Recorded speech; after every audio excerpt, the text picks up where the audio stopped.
पुत्रदा एकादशी व्रत कथा। यह व्रत विशेष रूप से संतान प्राप्ति की कामना से किया जाता है। प्राचीन काल में भद्रावती नाम की एक सुंदर नगरी हुआ करती थी। इस नगर पर एक धर्मात्मा राजा महिष्मान राज्य करता था। वो विष्णु भगवान का परम भक्त था और अपनी प्रजा से बहुत प्रेम करता था।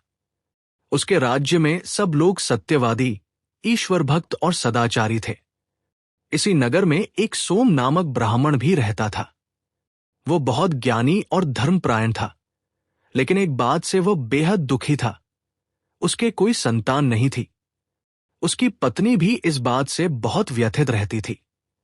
एक दिन दुख से व्याकुल होकर सोम ब्राह्मण ने निश्चय किया कि वह अपने भाग्य को बदलने के लिए वन में जाकर तपस्या करेगा।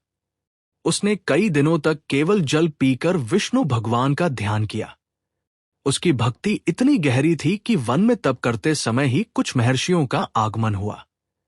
महर्षियों ने सोम ब्राह्मण की दशा देखकर उसका दुख पूछा। तब उसने कहा, हे महर्षियों, मेरे जीवन में सबसे बड़ी कमी संतान की है।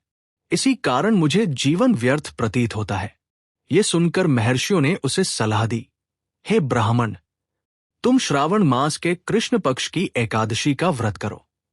इस एकादशी को पुत्रदा एकादशी कहते हैं। इस दिन भगवान विष्णु का विधिवत पूजन और उपवास करने से संतान प्राप्ति अवश्य होती है।